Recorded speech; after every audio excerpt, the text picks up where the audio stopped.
पृथ्वी मैया को हो गया अभिमान, मैं इतनी प्यारी कि भगवान मुझे सूकर बन करके आए।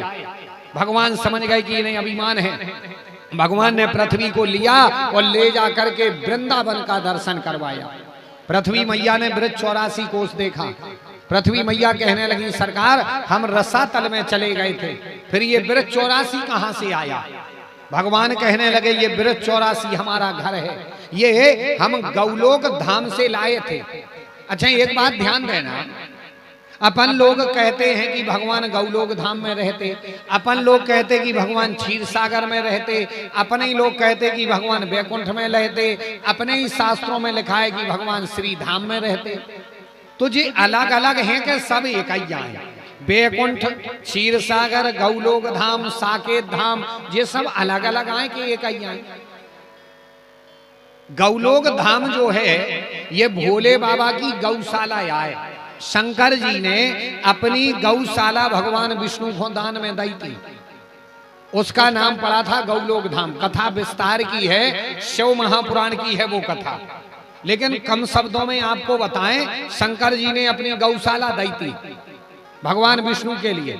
इसीलिए गौशाला की मिट्टी देखना है आप कभी, आजकल तो वे बंद ही हो जा रही धीरे धीरे। पहले घरों में सार होती क्या नहीं? गन्या बदत का के तो खो कहते क्या नहीं? पहले घरों में सार होती है, पहले घरों में सार हती सो जिंदगी में सार हतो। आजकल घरों की सार मिटत जा रही सो जिंदगी को सार मिटत जा रहा। आजकल सारे नहीं बची, सारे तो ठीक गई ही नहीं बची।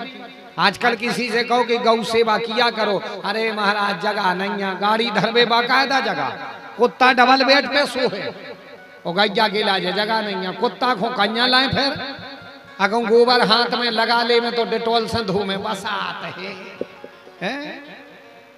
याद रखना प्यारे, गौ सेवा बहुत बड़ी है। सार अगर घर में हो तो उस सार की मिट्टी देखना बड़ी मुलायम और बड़ी अच्छी होती है, बिल्कुल मुलायम, बड़ी अच्छी।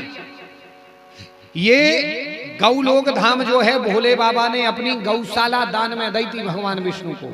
और जैसी भूमि ब्रज 84 की है ऐसी दुनिया में कहीं भूमि मिला ही नहीं सकता आपको। वहां की जैसी मिट्टी है, वहां के जैसे पेड़ है, ऐसे पेड़ ना दुनिया में मिलेंगे, ना ऐसी मिट्टी कहीं पर मिलेगी। गौलोक धाम और क्षीर सागर के वासी कब बने भगवान? बिल्कुल ध्यान देना एक एक शब्द पे, क्योंकि एक आध बात चूके और कथा गई। मालूम गौलोक धाम के वासी ऐसे और क्षीर सागर के वासी कैसे बने? जब समुद्र मंथन हुआ, समुद्र मंथन में समुद्र में से निकली लक्ष्मी जी, लक्ष्मी जी निकली, लक्ष्मी जी ने आकर के भगवान विष्णु के लिए पहनाई माला, उनको वरण कर लिया। भगवान विष्णु और लक्ष्मी दोनों ने एक दूसरे से विवाह कर लिया, माला डाल दी।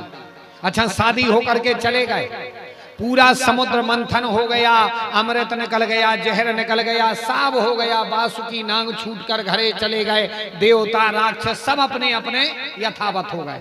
एक दिन राजा समुद्र के लिए मन में प्रश्न आया। राजा समुद्र ने सोची, बोले यार लक्ष्मी हम में से प्रकट भई, लक्ष्मी हमारी बिटिया है और उस समय हो रहा था हमारा मंथन, सो हम अपनी बिटिया का कुछ नहीं कर पाए। हम चाहते हैं कि अब अपनी बिटिया और दामाद का निमंत्रण करें। बिल्कुल ध्यान देना। सो भगवान विष्णु का और लक्ष्मी का समुद्र ने किया निमंत्रण, निमंत्रण किया। भगवान विष्णु और लक्ष्मी जी गए समुद्र के पास और समुद्र ने भगवान विष्णु की खूब सेवा करी, खूब सेवा करी। इतनी सेवा की क्या बताएं, समुद्र में बहुत हिलोरें आई, इतनी हिलोरें आई, खूब हिलोरें आई। समुद्र में से निकला फेन, समुद्र बिल्कुल दूध की तरह हो गया, बिल्कुल दूध की तरह, दूध जैसा। अच्छा समुद्र को कहते हैं अपन क्या? सागर कहते कि नहीं कहते? समुद्र का एक नाम क्या है? सागर।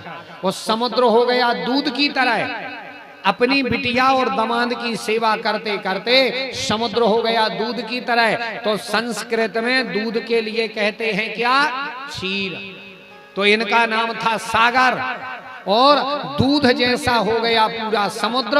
उस समय भगवान वहीं पर निवास कर रहे थे, सो भगवान का नाम पड़ गया क्षीर सागर के वासी, ऐसा नाम पड़ा उनका।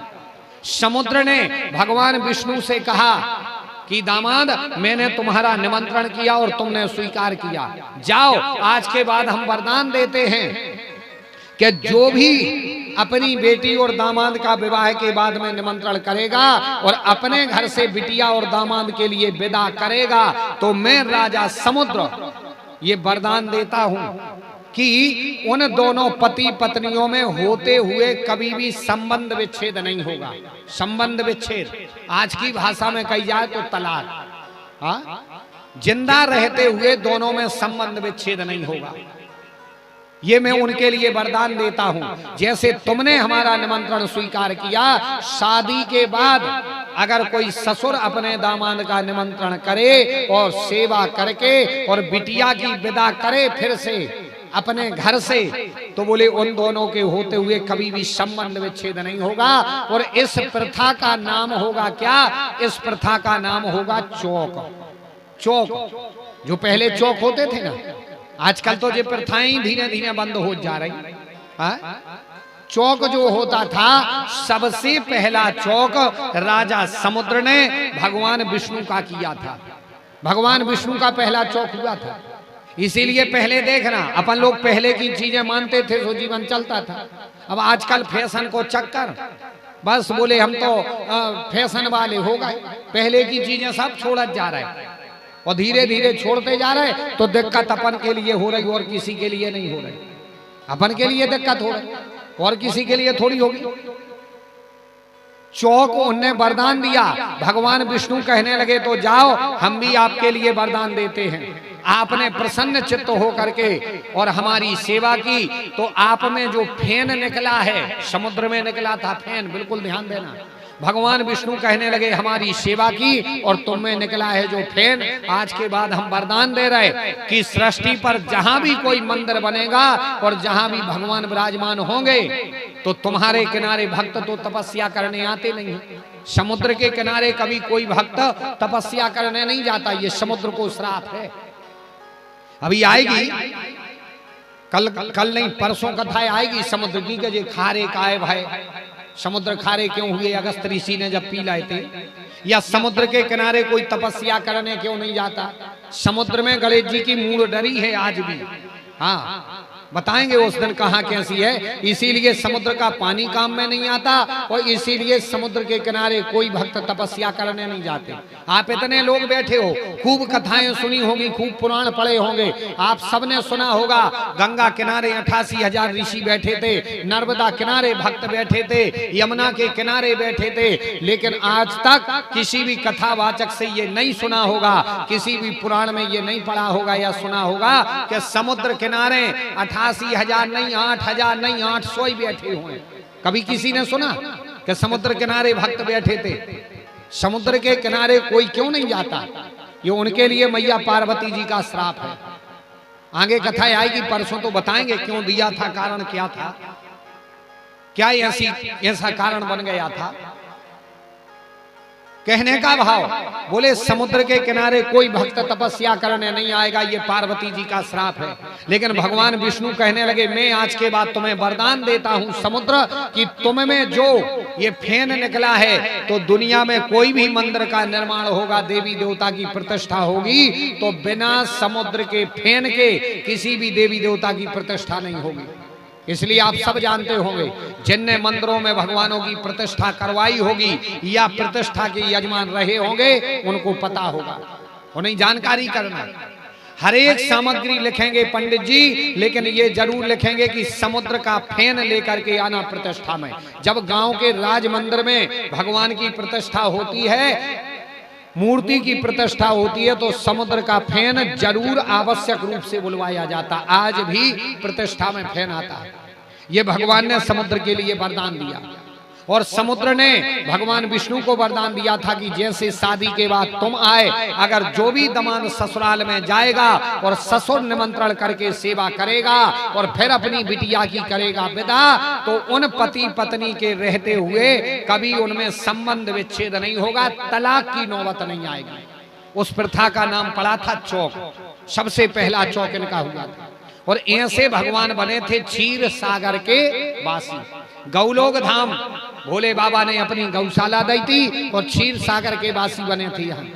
भगवान कहने लगे पृथ्वी मैया से, पृथ्वी में ये जो ब्रज 84 है, ये ब्रज 84 मेरा घर है और यहाँ पर जो है ये ब्रज 84 मैं गौलोक धाम से लाया था। पृथ्वी मैया का अभिमान टूट गया। सुखदेव जी कहते राजन पृथ्वी का अभिमान टूटा और यथावत पृथ्वी को लगा कि ठीक है ये तो नारायण है, ये तो नारायण है। सुखदेव जी कहते राजन झांकी का दर्शन करना। इसका जो एक और भाई था उसने तो चारों ओर त्राही त्राही मचा दी, त्राही त्राही मचा दी। कोई यज्ञ नहीं करेगा, कोई भजन नहीं करेगा, कोई दान नहीं करेगा, कोई कथा नहीं सुनेगा, चारों ओर त्राही त्राही मचा दी। इतना उपद्रव, ऐसा राक्षस क्या बताएं। भजन बंद करवा दिए, यज्ञ बंद करवा दिए, हवन बंद करवा दिए, कथा कीर्तन सब बंद करवा दिए। बड़ा दुष्ट। लेकिन सुखदेव जी कहते राजन इसके यहाँ पर एक बेटा इतना सुंदर हुआ कि इसका भी उद्धार हो गया और इसके कुल का भी उद्धार हो गया। परीक्षित जी कहने लगे भगवान ये बात समझ में नहीं आई। आपने ही कहा कि बाप राक्षस था तो बेटा भक्त कैसे हो गया। आपने हमें कल बताया था कि सुशीलो मातृपुण्येनो पितृपुण्येनो पंडितः उदास्तो वंश पुण्येनो आत्म पुण्ये तु धनाढ्यतः। शास्त्र कहता है कि सुशीलो मातृपुण्येनो, जब बेटा गर्भ में